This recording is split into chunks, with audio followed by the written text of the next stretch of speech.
All right, what's up, everybody? Thank you guys for tuning in. So today we're gonna dive right into it, and we're gonna go over the rule of 72. The rule of 72. Sorry, the board's a little flimsy, as you can see there. The rule of 72 is something that I was very inspired by when I first learned it. I believe I was in a Primerica training, and they were basically going over it and talking about how much money you could make and the importance of investing and compounding interest at that. And so let's just get into the subject, all right? So the rule of 72 basically translates to it'll take you 72 years to double your money at a 1% rate of return. So that's where everybody gets excited, right? But then you think, man, 72 years, I'm gonna be dead by that time. But that's at a 1% rate of return, okay? If we look at the S&P's 500, the last 5-year average is a 17.04% rate of return, or 13.64 with inflation. If you add, if you take into account inflation. So 1% would be 72 years, but it gets better. 2% is 36 years. Okay, now we're getting somewhere. 5% is 14 years. Okay, 10% is 7 years. 20% is 3.5 years. I mean, come on. That makes life just beautiful when you start to really process what that means for you. All right, so let's give a just basic example, okay? Let's say you got $10,000 to start with, and you got this, you're gonna park your money in an S&P 500 index, which is a smart choice, by the way, and 6 years later, your $10,000 turns into $20,000. Awesome. Remember, we're at a 12% rate of return. That's why it's 6 years, not 7 years.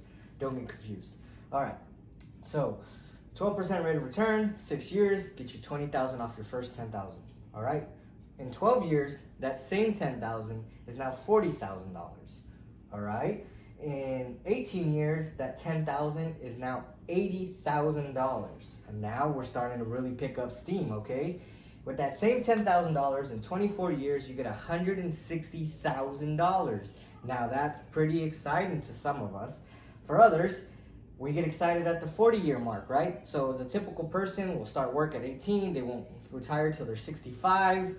And when we think about that, that's, your 40 years right there. So if you were to start with $10,000, let's say at 21 years old, that would mean by the time you were 61 years old, you can have $1,100,000, right? And that's just off of $10,000 you invested at 21 years old. Like, you sit it there, you parked it, you didn't think about it, didn't worry about it, you just left it in the market, it did its thing, boom, $1 million right there. That's the importance of starting young, getting into your 401k plans early, not buying a car with a $700 car payment when working part-time or you're barely working and money's hard to stretch.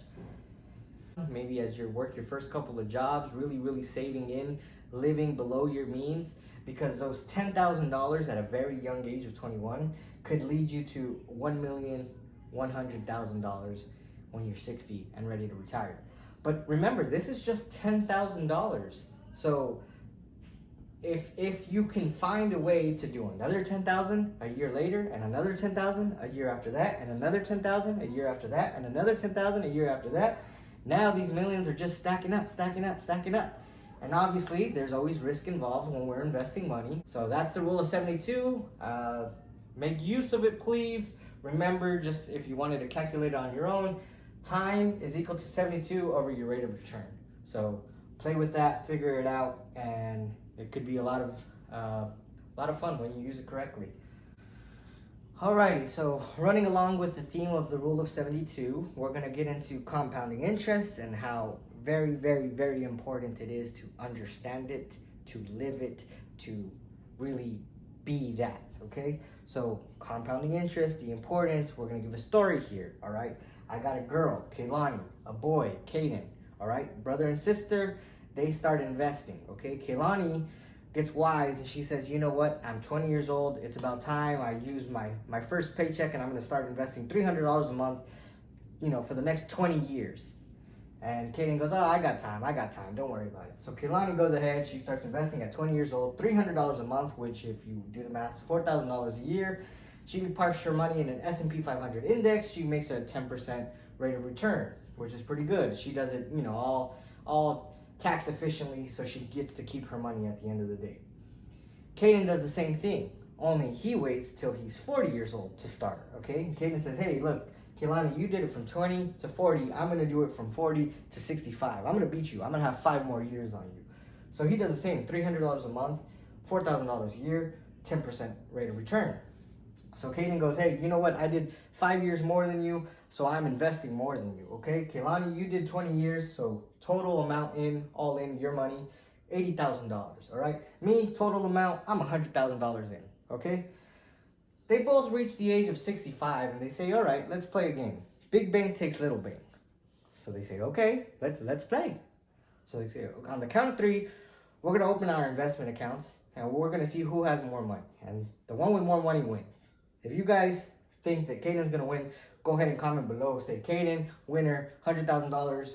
You know, he had time. The rate of return was the same, so he should have more money for sure. If you guys think that's the case, go ahead and comment Caden. If you think it's Kehlani, go ahead and comment Kehlani, all right? So this is going to be the difference here. At the age 65, their birthdays, they both check their account balance, okay? They say 3, 2, 1, choom, okay? Kehlani's balance comes out to a staggering $2.5 million, all right? Whoa. Caden's comes out to a staggering $400,000. Now, this is still 4 times his money. I can still be very proud of that.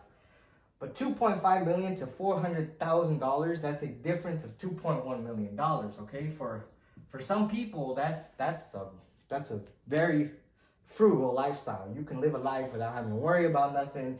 You don't have to sell the vacation home. You don't have to sell the boat. You don't have to get rid of the fancy cars. You can enjoy your retirement, live, do stuff, you know, give food away for Thanksgiving. That's the kind of life you want to live. $400,000, you're going to have to go back to work. You're going to have to go to Walmart, be a greeter, you know, and I'm not putting down any of the people that do that. I'm just saying it does make a big difference, you know, understanding compounding interest, starting early, and this is exactly why I want to teach my kids these principles. So if you got any value out of learning the importance of compounding interest, please do me a favor, tag 3 entrepreneurs that you know. If you don't know any entrepreneurs, please tag 3 Gen Zs that you know that can start using this principle right away so that they get value from it. Thank you guys for watching. Like and subscribe.